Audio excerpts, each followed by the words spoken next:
Greetings everyone. जैसे कि हमने प्रीवियस लेक्चर में अपने चैप्टर को फिनिश कर दिया था कि हमने गवर्नमेंट बजट के जितने भी डेफिसिट्स होते हैं वो पढ़ लिए थे। आज हम उनका प्रैक्टिकल एप्लीकेशन देखेंगे। कुछ न्यूमेरिकल्स हम यहाँ करेंगे क्योंकि इसके न्यूमेरिकल्स एग्जाम में आ जाते हैं कि how to calculate the fiscal deficit, primary deficit and the revenue deficit. तो मैं आपको 4-5 न्यूमेरिकल्स 4 to 5 न्यूमेरिकल्स यहाँ पर करके दिखाऊंगी, तो आप उनके प्रैक्टिस घर पे करिएगा, अच्छे से करिएगा। तो आप हम लेट अस स्टार्ट नाउ। पहला क्वेश्चन है, given the following data estimate the revenue deficit and the fiscal deficit. यानी कि आपको यहाँ first question is you have to calculate the revenue deficit, I am writing in short form, and the fiscal deficit. Revenue deficit निकालना है और आपको fiscal deficit निकालना है। Now what is given? First is given the tax revenue, tax revenue that is 1000. Second is given as non-tax revenue, non-tax revenue that is 150. And third is given as net borrowings by the government, net borrowings by government कितने रखे? net borrowings by government 780.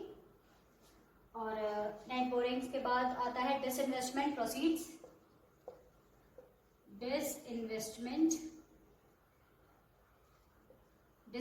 Proceeds कितना है ये? Disinvestment proceeds है आपका 50। अब next है आपका रेवेन्यू एक्सपेंडिचर, रेवेन्यू एक्सपेंडिचर आपका है what will B revenue expenditure 1500। आप क्वेश्चन को नोट डाउन करते रहना साथ साथ। और नेक्स्ट इज कैपिटल एक्सपेंडिचर,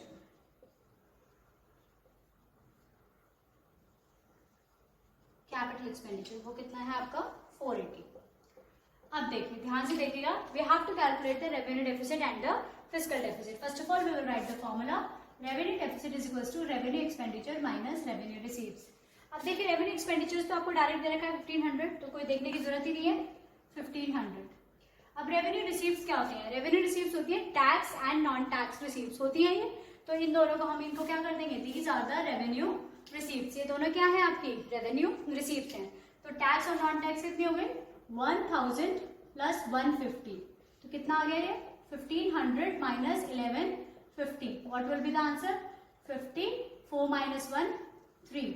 तो रुपीज 350 करोड़ में है, बिलियंस में है, बिलियंस में दे रखे हैं ये रुपीज इन बिलियंस, ये बिलियंस में दिया हुआ है, तो 350 बिलियन आ जाएगा यहाँ। समझ में आ गया? This is rupees 350 billion, this will be the answer. Clear हो गया आपको अच्छे से कि रेवेन्यू डेफिसिट का formula? First of all write the formula, you have to learn the formula first of all. What is the formula of revenue deficit, what is the formula of fiscal deficit and what is the formula of primary deficit. इसके बाद हम बात करेंगे fiscal deficit की। Fiscal deficit क्या होता है? Total expenditure minus total receives excluding boring. Boring इसके अंदर इंक्लूड नहीं होती है। अब टोटल एक्सपेंडिचर्स कौन से होंगे? जो टोटल एक्सपेंडिचर्स होंगे वो होंगे revenue expenditure plus capital expenditure. Total receives भी क्या होंगे? Revenue receives plus capital receives excluding boring. Boring इसके अंदर इंक्लूड नहीं होगा। अब आप देखिए यहाँ पे, देखिए कैपिटल एक्सपेंडिचर्स डायरेक्ट दे रखा है, रेवेन्यू एक्सपेंडिचर डायरेक्ट दे रखा है, इन दोनों को हम प्लस कर देंगे तो कितना आ गया? ये दोनों देखिए, रेवेन्यू एक्सपेंडिचर कितना है 1500, कैपिटल एक्सपेंडिचर कितना है 480, माइनस अब रेवेन्यू रिसीव्स हमने निकाली है अपनी रेवेन्यू रिसीव्स 1150, रेवेन्यू रिसीव्स 1150। अब कैपिटल रिसीव्स, अब कैपिटल रिसीव्स देखिए नेट बोरिंग बाय गवर्नमेंट, इसे नहीं लिखेंगे। अब मैं आपको बताऊंगी क्या है होगा। डिसइन्वेस्टमेंट लिखेंगे क्योंकि नॉन डेट कैपिटल रिसीव्स है, तो ये लिखेंगे 50। ठीक है, समझ में आ गया? यहाँ बोरिंग्स को हम छोड़ देंगे, बोरिंग नहीं लिखेंगे। तो ये कितना आ गया? 1500 और 480 1980 माइनस 1100 और ये आ गया 1200 हो गया। अब इसमें से माइनस करोगे तो कितना आएगा? 780 बिलियन। अब देखो इसमें क्या था, ये भी था यहाँ पे net borings by the government. अगर आप लिखना चाहो तो आप डायरेक्ट फिस्कल डेफिसिट ये भी लिख सकते हो, बट एग्जाम में कैलकुलेट करोगे तो आपको आंसर आपको क्वेश्चन में दिख गया, क्योंकि fiscal deficit represents the net boring by the government. Fiscal deficit क्या रिप्रेजेंट करती है कि कितनी गवर्नमेंट बोरिंग कर रही है, तो वो हमें दिख गया यहाँ से 780। तो आपने आंसर जो निकाला वो यहाँ से आपका मैच भी होगा कि आंसर आपका बिल्कुल करेक्ट है। तो समझ में आया कैसे निकला? तो रेवेन्यू डेफिसिट का मतलब क्या है? Revenue expenditure minus revenue receives. Revenue expenditure आपको डायरेक्ट गिवन था 1500 माइनस रेवेन्यू रिसीट्स आपकी होती है tax and the non tax. तो टैक्स और नॉन टैक्स को ऐड करो तो 1500 minus 1150 that is 350। Fiscal deficit का फॉर्मूला होता है total expenditure minus total receives. Total expenditure कौन से होते हैं? Revenue expenditure plus capital expenditure.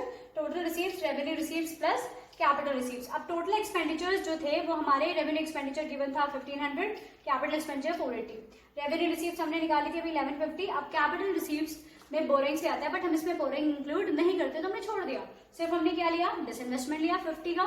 तो ये आपका आ गया 780 बिलियन। क्लियर हो गया? अच्छे से समझ में आ गया? Just note it down fast.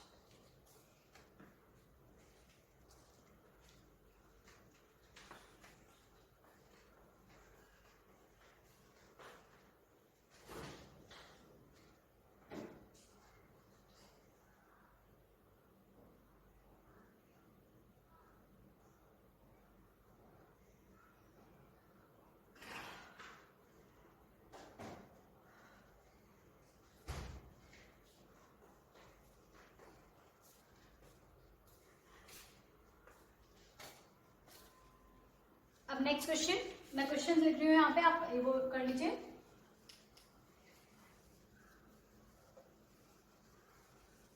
Question मेरे साथ साथ नोट करते रहा करिए।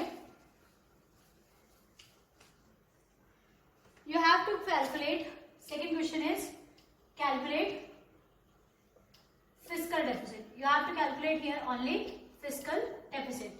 तो first item is capital received, capital received वो 68 है, ये भी सब बिलियंस में है, ठीक है। रेवेन्यू एक्सपेंडिचर,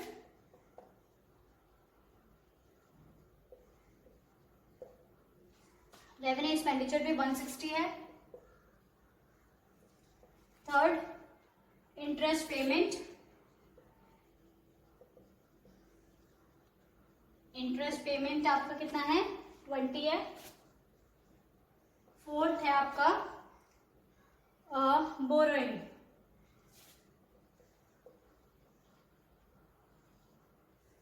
फोर्थ है बोरोइंग 32। फिफ्थ है आपका टैक्स रेवेन्यू, टैक्स रेवेन्यू आपकी 50 एंड सिक्स्थ है non tax revenue that is 10। This is the question. अब हमें क्या करना है? हमें फिस्कल डेफिसिट निकालना है।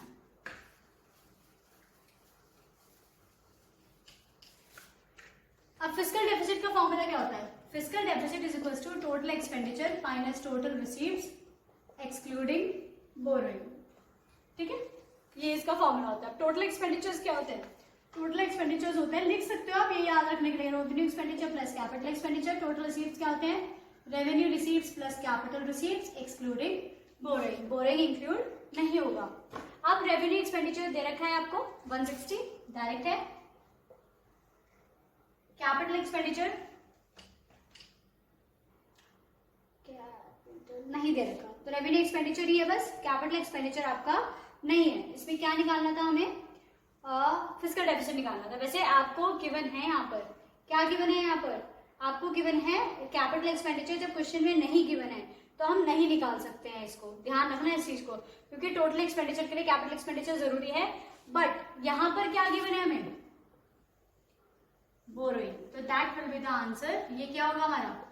Fiscal deficit. That means question is incomplete. हमारे लिए क्वेश्चन कंप्लीट नहीं है, ऐसा आ सकता है एग्जाम में, क्योंकि रेवेन्यू एक्सपेंडिचर है, कैपिटल एक्सपेंडिचर नहीं है। तो जब कैपिटल एक्सपेंडिचर नहीं होगा तो क्वेश्चन के अंदर ही बोरोइंग दे रखी है, तो borrowing will be the answer, that is the fiscal deficit. तो फिस्कल डेफिसिट कितनी हो रही है? 32 बिलियन। कितना हो रहा है फिस्कल डेफिसिट? 32 बिलियन। समझ में आ गया अच्छी तरह से? क्योंकि इसके अंदर कैपिटल एक्सपेंडिचर नहीं था, तो ऐसा तो नहीं होगा कि कैपिटल एक्सपेंडिचर नहीं हो रहा होगा, बिल्कुल हो रहा होगा। तो क्वेश्चन में बोरोइंग गिवन है, तो इसका मतलब वही आंसर होगा आपका, फिस्कल डेफिसिट होगा। क्लियर है? अच्छे से समझ में आ गई? जल्दी से लिखिए, फिर एक नया क्वेश्चन कराती हूँ। फिर क्वेश्चन लिख लो इसको, ये इंपॉर्टेंट है question.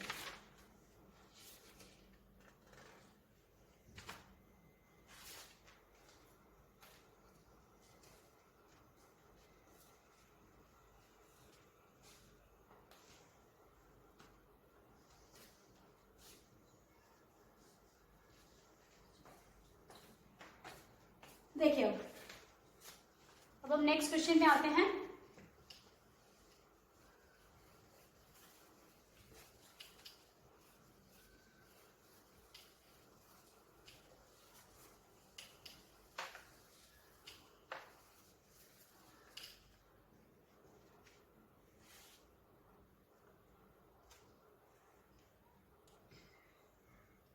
Next question is,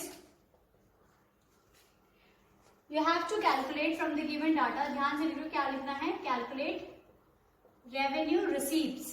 revenue receipts निकालनी है, और सेकेंड आपको निकालना है फिस्कल डेफिसिट, और थर्ड आपको निकालना है प्राइमरी डेफिसिट। ये तीन चीजें निकालनी है। First is the revenue received, fiscal deficit and the primary deficit. अब पहले आइटम्स लिख लेते हैं क्या क्या गिवन है। Capital expenditure,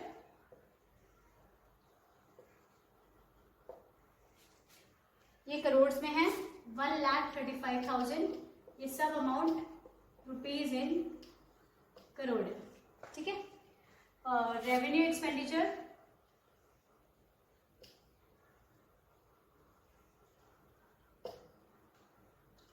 $1,20,000। रेवेन्यू डेफिसिट,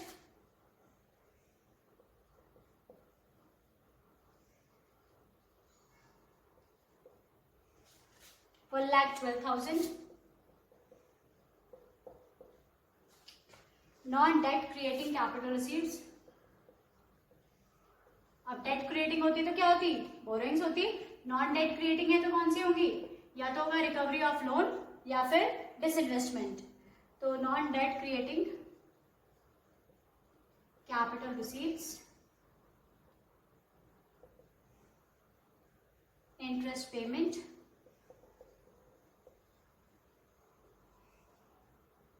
और रिकवरी ऑफ लोन।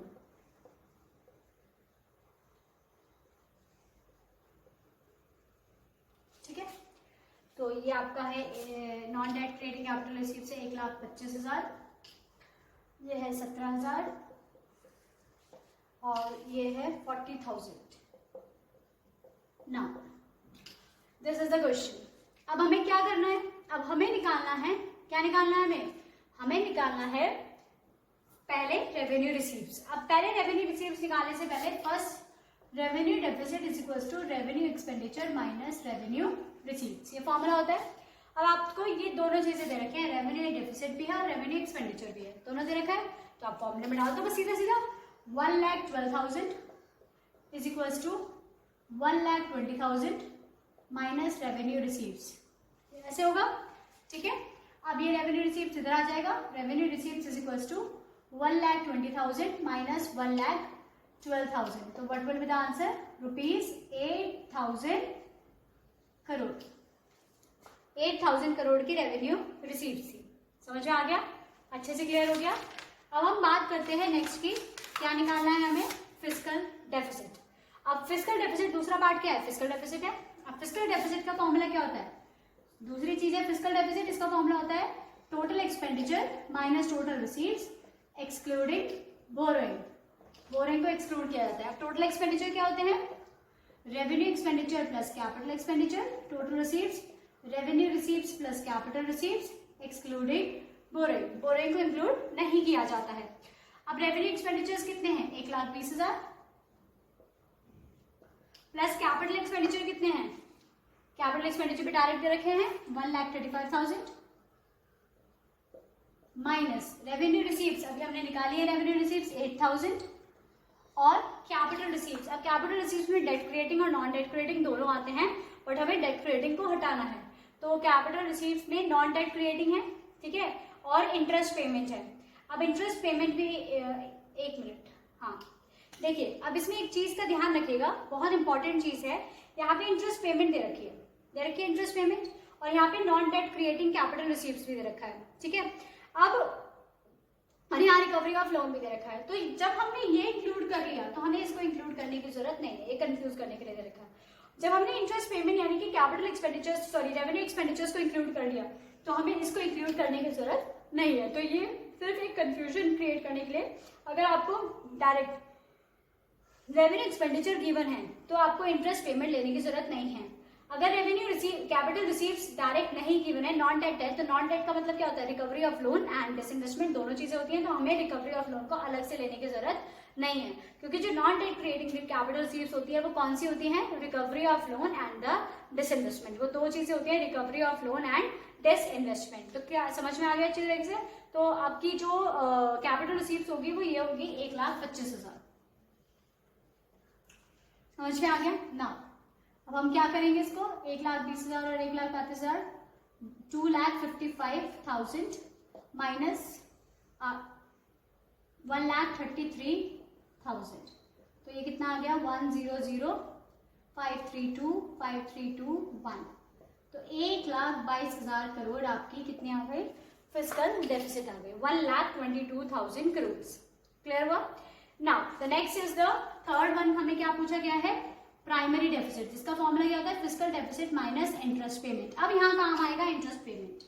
अब इंटरेस्ट पेमेंट क्या है, फिस्कल डेफिसिट कितना है, 1,22,000, 1,22,000 and the interest payment is 17,000, तो ये कितना होगा, 3, 5 एंड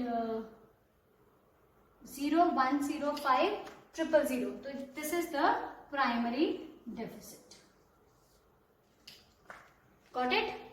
क्लियर हो गया? अच्छे से समझ में आ गई कैसे हमने रेवेन्यू डेफिसिट निकाला, कैसे हमने फिस्कल डेफिसिट निकाला और कैसे हमने प्राइमरी डेफिसिट निकाला है।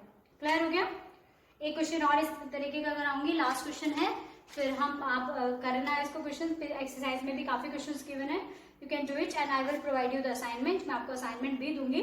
अब एक चीज और होती है कि नोट्स की बात आती है। देखिए notes I will provide you the notes, but कोशिश ये करिए कि आप खुद नोट्स बनाएं, try yourself to make the notes. मैं आपको सारी चीजें यहाँ लिखवाती हूँ, मैं आपको नोट डाउन करने के लिए भी कहती हूँ, मैं आपको दे सकती हूँ, आप ले सकते हो notes, but first of all try it.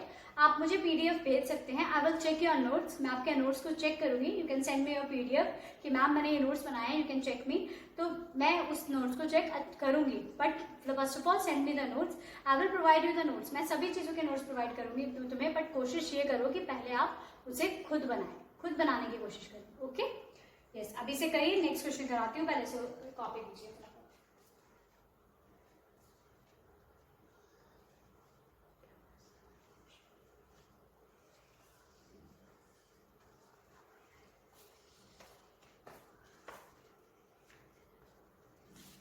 ये तो आप कर लिया होगा, मैं इतने क्वेश्चन लिखती हूँ यहाँ पे।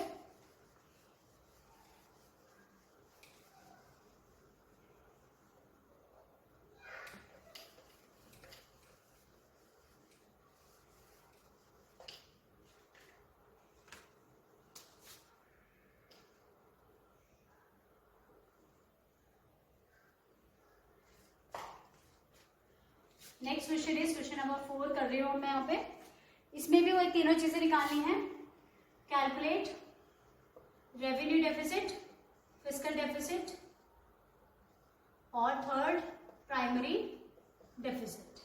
ठीक है, ये तीन चीजें निकालनी है। अब आपका जो आपको क्या क्या चीजें गिवन है, रेवेन्यू रिसीट्स किसमें है, rupees in crores, 2037. Second one is revenue expenditure, that is 2811. Third one is capital receipts, that is given is 1324. Fourth is capital, direct question है, बहुत बिल्कुल इजी क्वेश्चन है, capital expenditure that is 550 and recovery of loan and other receives. Fifth one is recovery of loan and other receives, recovery of loan and other receipts 240. Next is borrowing and other liabilities, borrowing and other boring and other liabilities है आपका 1084. Next is interest payment.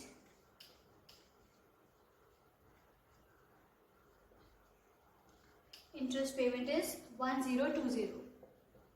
Now let us start the question. Now question लिखा गया, हमें निकालना है पहले revenue deficit, fiscal deficit और primary deficit. अब हम क्वेश्चन करना स्टार्ट करते हैं.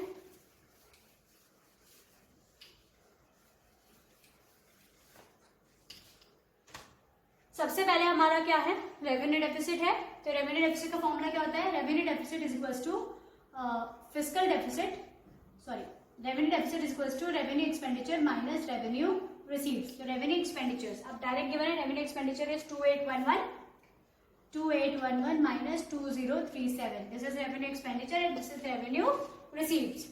तो आपका क्या आया, 7 और 4 11, 10 minus 3 7, 7. तो ₹774 करोड़. देखिए जब भी आप क्वेश्चन को करते हैं जस्ट मेंशन इट्स, ये टर्म लाख है, करोड़ है, बिलियन है, मिलियन है, अरब है, you have to mention it. अगर आपने ये मेंशन नहीं किया तो your full question will be wrong, मतलब कोई मार्क्स नहीं मिलेगा इस चीज का. तो इस चीज का हमेशा ध्यान रखें कि आपको ये मेंशन करना है, ये ऊपर लिखा होता है तो आपको उस चीज को यहाँ मेंशन करना ही करना होता है. तो रेवेन्यू डेफिसिट क्लियर हो गया. Now fiscal deficit. Second is fiscal deficit, total expenditure minus total receives excluding boring. Total expenditure, अब टोटल एक्सपेंडिचर क्या होता है, टोटल एक्सपेंडिचर होता है आपका capital expenditure plus revenue expenditure. Total receives capital receives plus revenue receives excluding boring. ठीक है. अब आपका कैपिटल एक्सपेंडिचर गिवन है 550, कुछ और देखने की जरूरत ही नहीं है, कुछ दे रखा है नहीं दे रखा. जब आपको कैपिटल एक्सपेंडिचर चाहिए तो हमें कैपिटल एक्सपेंडिचर ही देखना है. रेवेन्यू एक्सपेंडिचर भी दे रखा है, डायरेक्ट लिखो बस, और कुछ करना ही नहीं है. 2811 माइनस टोटल रिसीव्स. अब कैपिटल रिसीव्स देखनी है. अब कैपिटल रिसीव्स क्या होती हैं, recovery of loan and other receives and boring and other liability. तो बोरिंग तो छोड़ देंगे, सिर्फ क्या लिखेंगे, रिकवरी ऑफ लोन. सिर्फ क्या लिखेंगे हम, रिकवरी ऑफ लोन. नहीं, हम ये भी नहीं लिखेंगे, हम सिर्फ कैपिटल रिसीव्स लिखेंगे. अब कैपिटल रिसीव्स पूरा दे रखा है, ध्यान से देखना, ये कैपिटल रिसीव्स पूरा दे रखा है, बट कैपिटल रिसीव्स दे रखा है बट हमें बोरिंग को इंक्लूड नहीं करते हैं. तो कैपिटल रिसीव्स में से बोरिंग माइनस कर सकते हो तो आपकी टोटल रिसीव्स बच जाएगी. तो कैपिटल रिसीव्स कितना है, 1324 और 1084, तो यही आएगा 240 ही आएगा यही. तो हम यहाँ क्या लिखेंगे, 240 प्लस रेवेन्यू रिसीव्स कितनी है, 2037, 5501, 5 और 1 6, 8 9 10, 5 6 8 और 5 13 2 3 माइनस 7 4 7 2 2. तो अब ये आंसर आ गया आपका 11 माइनस 7 4, 15 माइनस 7 8 और 2 माइनस 2 0 एंड 1084. देखिए आ गया ना, ये निकल के, देखिए ये आंसर आपका यहीं से ऐसे आ गया ना बिल्कुल. तो that is the fiscal deficit crores. देखिए ये आंसर निकालने का तरीका होता है, आप इसे डायरेक्ट भी लिख सकते थे बट नहीं, जब हमें कैपिटल एक्सपेंडिचर सब कुछ दिया हुआ है तो हम इसे निकालेंगे. उस क्वेश्चन में कुछ दिया हुआ नहीं था कैपिटल एक्सपेंडिचर, तो हमें वही लेना पड़ा. इसलिए अगर इसमें भी कुछ चीजें मिसिंग होती तो हम यही आंसर लेते, बट आपको आंसर मैच हो गया यहाँ से. नाउ थर्ड, ये फर्स्ट चीज थी. थर्ड वन आएगा आपका क्या, प्राइमरी डेफिसिट. इसका फॉर्मूला क्या होता है, fiscal deficit minus interest payment. Now fiscal deficit कितना निकल के आया, 1084, और इंटरेस्ट पेमेंट कितनी है, 1020 था ये. तो 1020, दैट मीन्स 4, 8 माइनस 2 6, 64 करोड़ जो है वो एक्चुअल बोरिंग है बस हमारी. समझ में आ गया, 64 करोड़. तो this is the method how you have to do the questions. ये आपको मैंने 4-5 क्वेश्चंस कराए हैं, इनको प्रैक्टिस करिएगा अच्छी तरीके से. I will give you the time after the class, lecture के बाद आप इसे नोट डाउन कर लीजिएगा. अब इसको क्वेश्चंस को जितने भी हो सके उतने प्रैक्टिस करिएगा, अच्छे से प्रैक्टिस करिएगा इनकी. उसके बाद ये चैप्टर खत्म हो चुका है. In the next lecture I will provide you the questions. मैं कुछ क्वेश्चन डिस्कस करूंगी आपके साथ कि किस तरह के क्वेश्चंस एग्जाम्स में आते हैं. कुछ एमसीक्यूज होंगे, कुछ फिलअप्स होंगे, वो हम नेक्स्ट क्लास में डिस्कस करेंगे. ठीक है, अच्छे से पढ़िएगा, इसको अच्छे से सॉल्व करिएगा। किसी को भी कोई डाउट हो you can WhatsApp me any time, कभी भी कर सकते हैं आप, उसे ग्रुप पे डाल दीजिए। कोई भी प्रॉब्लम्स हो, आप लोग प्रॉब्लम्स नहीं पूछते हैं। सबसे पहले बड़ी बड़ी बात तो ये है कि you are not asking any doubts. आपको मुझे समझ में नहीं आ रहा कि आपको डाउट्स हो रही हैं, नहीं हो रही हैं, आप पढ़ रहे हैं, नहीं पढ़ रहे हैं, तो first of all you have to learn everything and ask the doubts. अगर मैं उसे क्लियर ना करूँ देन वो चीज़ प्रॉब्लम आएगी। बट पूछो तो सही, एक बार पूछो तो कि मैम ये करा है, मैंने ये करा है, मुझे यहाँ प्रॉब्लम आ रही है, तो ask the doubts. Okay, good luck, ठीक है, ध्यान रखिएगा अपना, बाय।